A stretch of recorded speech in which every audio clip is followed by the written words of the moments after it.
Hey guys, it's Bonnie from Dwelling Logs. I have a sick family right now, so I'm going to try to keep this video a little bit short. I wanted to talk to you guys about our week 3, trying 12 weeks of Charlotte Mason. And it's got to be short anyways, because to be honest, this week was not the most productive week. And I'm hiding downstairs in my spare room right now with this beautiful yellow wall that I love, but nobody else loved this color as much as me, so that's why it's just the spare room that has it. Anyways, so I wanted to talk a little bit about giving you guys a Plutarch update, some more thoughts on that. I talked about that in the last video. I'm just, as we're trying these 12 weeks, going further and deeper Charlotte Mason, reading through her volume 1 right now, or I finished it, but I'm rereading through it. I wanted to try it and just kind of give you guys a weekly vlog of like what's up over here, so you can kind of follow our journey.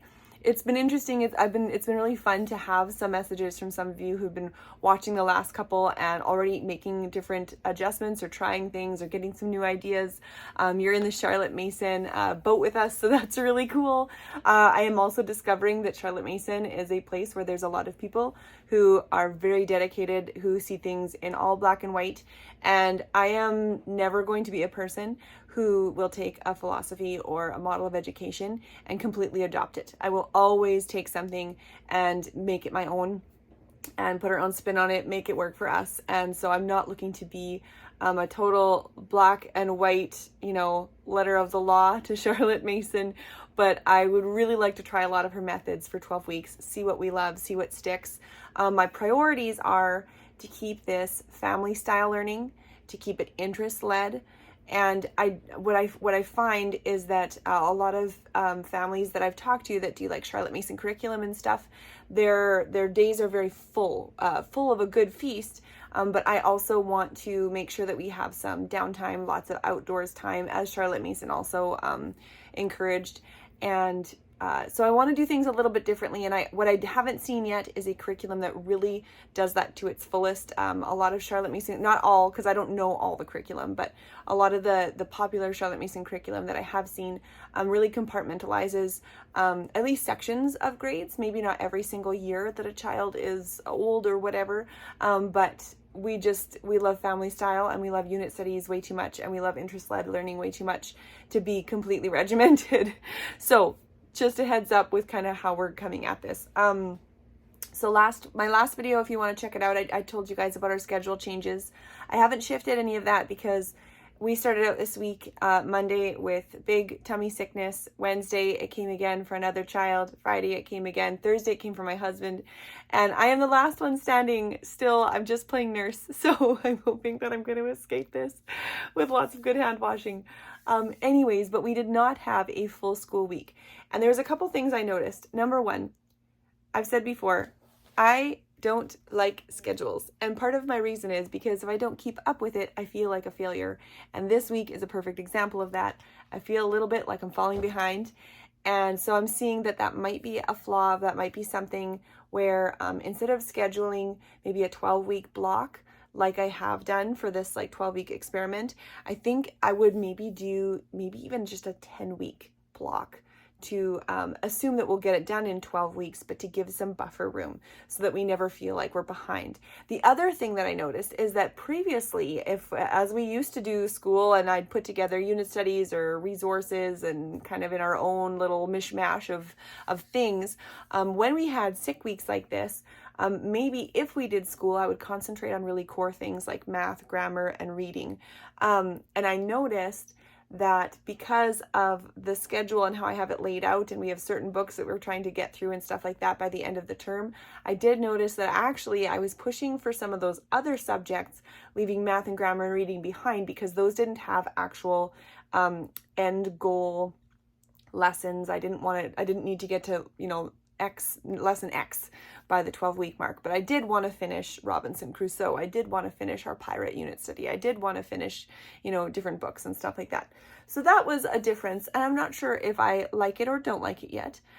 We shall see. I do like just kind of getting some of those core subjects on the top of my priority pile, but there's a little bit of me that's changing. There's a little bit of me that is really loving to prioritize the read alouds and the just wonder learning and topical learning too. So I will keep you guys posted on how I feel about that. Anyway, but it was just a change that I noticed during a sick week as well. Okay, Plutarch. I want to talk about Plutarch because I have some thoughts. So last week I talked to you guys about how I was kind of thinking of using the Norse translation, which is like the Shakespearean language translation. I think it was the first English translation, if I'm not mistaken. But I knew that we couldn't just jump into that and comprehend it all without having some backing. So I wanted to use a specific YouTube channel I mentioned, which is fine. I think that was a good plan. I wanted to kind of go over the volume that we'd be learning about and then actually read the volume to my kids.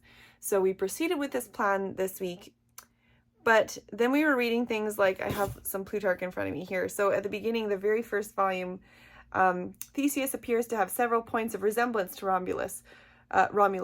Both were acknowledged illegitimate children, which my kids right away asked me about, and were reputed to descend from the gods. Both warriors, well we all do know.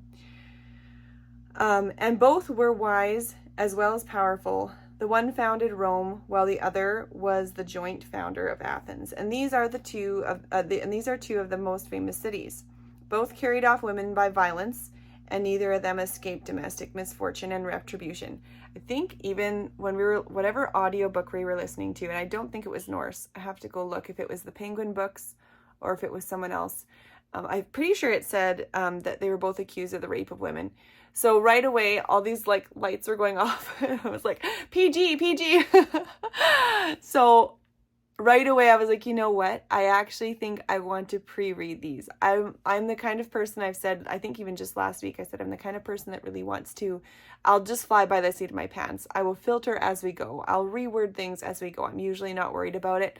But just a few things, the way that they were worded, I was like, man, this is really raw. And this is something where I don't want to try to plug away at 20 minutes of reading without stopping and doing a lot of explanation and talking with my kids and making sure they're things that they're ready to hear and that kind of thing. So I was like, do we want to read the original Plutarch right now? And I'm sure there's some diehard Plutarch fans out there who are just like, yeah, you really should. You really should just let it go. Just ride with it. Which I don't think is a bad idea. I thought about it, but here's the thing. I did a little bit of digging, and I actually found I think so far, a really great podcast, with a historian who I think he said he was a university professor. Anyway, he runs a podcast where he retells Plutarch's lives, not in the same order as the volumes are written. But I started listening to his podcast, and I think it was like 3 hours of podcast for the first guy we were talking about.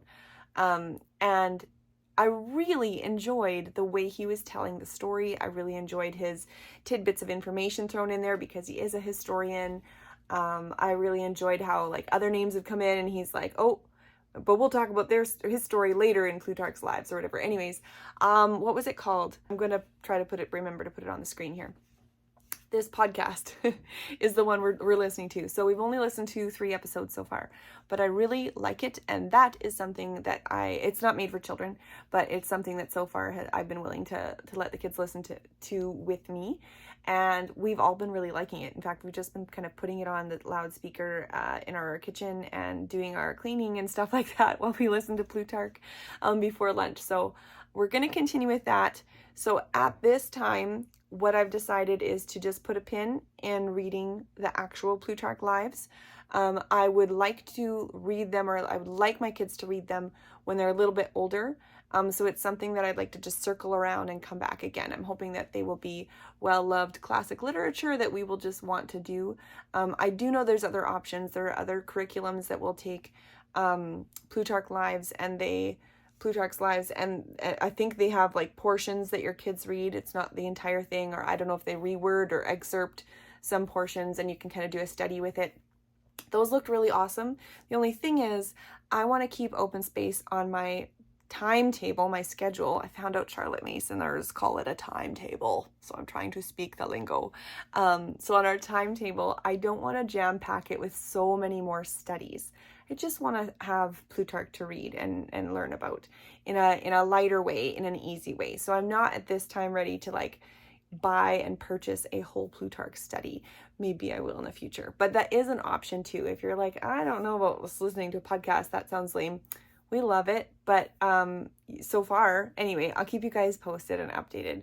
But yeah, at the moment, my oldest is 10, my next one is 8.5, and then I have a 5-year-old, and I just wasn't a huge fan of reading aloud to all of them Plutarch's Lives. That being said, my oldest is the only one technically in Charlotte Mason's Form 1 age, so I don't think she either intended Plutarch to be read to like a 5 or an 8-year-old. Anyway, so those are just some thoughts on Plutarch, but I myself am really, really enjoying this podcast. I want to listen to all. I think he's got 86 episodes or something like that at the moment. And I just love it. I love history. I love Roman history specifically.